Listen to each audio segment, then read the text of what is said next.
Hey, what is up, guys? This is Bo, or Carl Hunga 712, and today I'm bringing you what at the time was my very first game on Shipment. I've probably played damn near 50 games now on Shipment. I've been playing a lot of it lately. Junior's actually hopped back on, so I've been playing with him and Mike, of course, and Sparks and everybody. So we've definitely been playing Shipment quite a bit. I'm sure you guys have seen a lot of YouTube gameplay on it. So I'm just going to bring you a little tip and trick video here for you guys.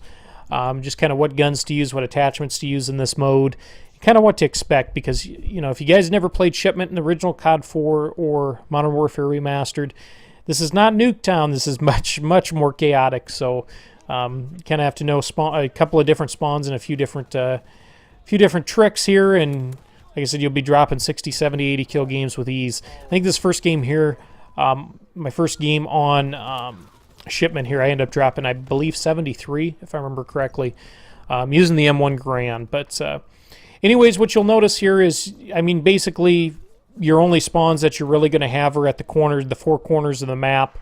Most people are going to spawn either at C or A, or the opposite corners from C or A. I mean, those are pretty much your four spawns. So, like I said, one method on this map, if you want to get a lot of kills and rack up your points and your kill streaks rather quickly, hang out by these flags here. Hang out by C and by A, because you get a lot of extra points for defending the flag. So if you guys, of course, are standing on the flag and you get a few kills, calling some kill streaks, you're like I said, you're going to get a lot of defends, which adds up in points. And goddamn, you know, how often do you see a sniper rifle on a map this small? But that guy we use in the sniper rifle, he gets a few kills on me this game. And like I said, I shout out to all you guys who use snipers on this map, because I don't understand it. Like I said, you know, why you wouldn't use something a little quicker, a little more mobile. But then again, what the hell am I doing? I'm using an M1 Garand on this little tiny map. It ends up working out, but oh man, I just get destroyed there. But anyways, the M1 Garand, I think, is one of the best weapons you can use on this map. Even though it's a very small map, the M1 Garand, you're pretty much guaranteed a two-shot kill, because, I mean, even at the longest of sight lines, you know, I don't know if you're going to be at a point. Maybe you would be, but I don't think you'll be at a point where you need 3 shots to kill. So, like I said, pretty much 2 shots. You know, 2 hit it or quit it. You're good to go. With the M1 Garand, what are the best attachments? Well, the aperture sight, or the reflex, I guess, is what it's called now in the game. The reflex sight I use grip also, because the M1 Garand's not quite like the FAL from Black Ops 2 or some of the single shot weapons from older Call of Duties. I noticed ever since Black Ops 2 and into Ghost a little bit, the developers anymore aren't real big on making really good 2-shot kill weapons, which I don't care for. I think 2-shot kill weapons actually do require skill, because typically if you miss with a 2-shot kill weapon, you're going to die anyways. So, like I said, I've always been a big fan of the 2-shot kill weapons. But yeah, anyways, the grip really helps with, you know, with the kick of the weapon. Like I said, there is some recoil if you start spam firing the gun. And the third attachment I run, because I end up running 3 total attachments on here, is rapid fire, which doesn't do a whole hell of a lot for you with the M1 Garand, but it does help a little bit. Like I said, you will get into some scenarios where you find yourself up close with somebody, and you know your gunfire is just a tad bit faster, so you're going to end up getting the kill. So like I said, grip, the reflex sight, and rapid fire, and you're good to go. Another really good attachment for the M1 Garand too, or one that I enjoy using, is high cal, if you definitely have a 4th attachment spot. So if you get like running primed, which after they nerfed prime a little bit, it's not quite as useful. I run it on a few classes, but especially on a map like Shipment here, man, damn, that sniper, man, that dude gets me a few times.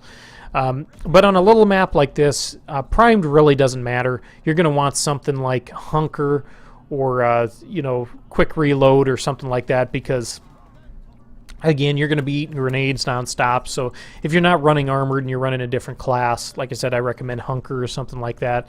If you're running armored, you know, then primed would probably be all right, but I'd probably run scoped if I'm using an assault rifle. So those are just kind of the class basics right there. And like I said, with infantry, you get your bayonet, and then I embarrassed myself there by completely whiffing on that guy 3 times point blank. But in the end, I end up redeeming myself. But Killstreaks I'm using this game. As you can see here, I'm using the Molotov, which in domination on this little tiny map is great. I mean, you can throw this on a flag, or throw it in the middle there just to kind of cut off the enemy from getting behind you or getting around you. So the Molotov is a great option. I don't think it's necessarily the best option, but it's definitely a good option. Paratroopers, don't really run as much anymore. I have it on the class here, but I don't know if they nerfed Paratroopers or what the deal is. To me, they just don't do a lot. I don't know if you guys have experienced that lately, but Paratroopers don't really do a whole hell of a lot for me. Like I said, I know a lot of people run them, and I've seen guys get 5, 6, 8 kills with Paratroopers, but I think mine are all I don't know, they're either out of ammo or they're using shovels and not doing a very good job with them. So Paratroopers aren't the best, but artillery barrage is great on this map. Glide bomb's great. Fighter pilot's great. Carpet bombing run's great. Just any of those kill streaks there where you're just constantly dropping bombs on the map. I mean, this map's so tiny that there's really not enough cover on here where you're really going to be protected from it. So those are some good kill streaks to run there. The ball turret gunner, again, is a great option. But to be honest with you, you're probably not going to get the ball turret gunner unless you're running requisitions. And again, I typically don't run requisitions. I have it on a couple of classes. Usually I run a class with requisitions if I'm having kind of an off night and I can't get streaks. Either I'm playing some really good players where I'm just, getting 3 or 4 kills, maybe a bloodthirsty here and there. But, I'm not getting enough streaks to get anything high. So that's when I'll run requisitions. But typically I don't. I think there's just quite a few more perks that are much more useful than running requisitions like Hunker and Scoped, and like I said, sometimes Prime's kind of useful, but again, I don't think Prime's really that useful. I think there's a lot of other things that are better than Prime. But for my class setups, definitely that. And like I said, if you're working for kill streaks, these back areas here, these back 4 quadrants of the map, they're great places to sit for a few seconds to get some kills. Like I said, if you sit on A or C and get a few kills, those defends add up quickly. You get extra points for defends. Like I said, so if you guys are really going for your streaks and you don't want to run requisitions, if you have 5 or 6 kills, back up for a few minutes. Just take a breather, hang out in these back quadrants. Camp for a few seconds, get a couple more kills, get your streaks, and you'll be set to go. Because like I said, this map is so incredibly chaotic. This is not like Nuketown, which I know a lot of people love Nuketown.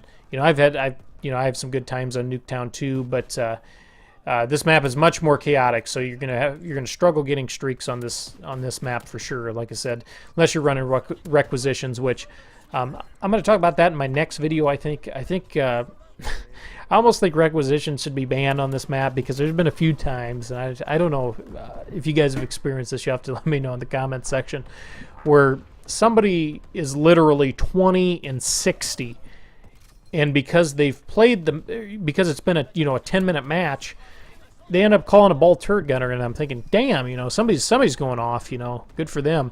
Then you look at the scoreboard and you see the person's name for the ball turret gunner, and like I said, they've got like 25 kills and 55 deaths, and it's like, I understand requisitions. It's a little tougher to get your kill streaks because you need a few more points for it. But I'm sorry, if you're double negative or triple negative, you shouldn't be calling in a swarm or a ball turret gunner or just any of the highest kill streaks in the games. Like I said, if you're double or triple negatives, I'm sorry, you shouldn't be getting streaks like that. Like I said, I know some of you guys might disagree with me, and I'd like to know what you guys think with requisitions. But again, I'm going to touch on that on another video when I have a little more time with that. But like I said, if you guys want to on this map, like I said, most people run requisitions, and like I said, maybe requisitions with armored. I really think you need armored or hunker on this map, just with the grenade spam and the constant glide bombs and everything. You're gonna need a little protection from that stuff. So definitely recommend those classes. Expeditionary actually wouldn't be a terrible class if you're using a shotgun, just because shotguns are very effective on this map, and especially after they bump that pump shotgun towards the beginning of the game. That gun's pretty pretty good, pretty strong weapons. So that's definitely a possibility. But other than that, like I said, this map here, pretty much any gun you're going to use on here, you're going to get some kills. Like I said, I mean, you're literally spawning up next to people constantly. So if you guys don't like a lot of chaos, I'd stay away from this map. Like I said, I get on more to have some fun with a few friends. Like I said, this isn't my idea of the best map in COD history, but I know, like I said, you can have some fun on this map. You definitely have some fun. I don't know if you guys ever played it, but man, I loved when they remade Shipment for Ghost. Like I said, I know a lot of people hated Ghost. I was one of the 6 that actually enjoyed the game, but man, I loved when they remade it on Ghost. Modern Warfare Remastered. You know, like I said, with the frag times 3, that was rough. I remember sometimes spawning in on top of my martyrdom grenades, because I'd even throw martyrdom on that map, because you know you die so many times and so fast that man, you get a lot of kills from that. But yeah, like I said, hopefully I'm hoping this video helps you guys out if you guys have been wondering how to get higher kill games on this map, or just some different classes to use. Like I said, I think you guys will love the M1 Garand on this map. Like I said, just utilize cover like I do here in the video. And like I said, it's 2 bullets. I mean, 2 bullet kill. Like I said, and it's just money on this map. Like I said, you're up close, so you're never going to really require 3 shots to kill on this map. But like I said, M1 Garand. The WAF is great on this map. The PPSH, of course, is a solid gun, and the grease gun. Most of your assault rifles are going to be decent if you sit back. I probably wouldn't get up too close, but yeah, that's my tips for this video. Like I said, use the M1 Garand. You're going to be money on this map. Like I said, you're going to drop a lot of kills. Like I said, I dropped, like I said, 70, was it here, 73 if I remember correctly, with the M1 Garand. And that's not running requisitions, by the way. Those are pretty much all gun kills and a couple of Molotov kills. So let me know in the comment section what you guys think. If you guys are enjoying Shipment 1944 right now, if you guys have been playing a lot, what are some of your high kill games, or what are some of the classes you like to run? But hope you guys enjoyed this video. I'll see you next video. Bo out.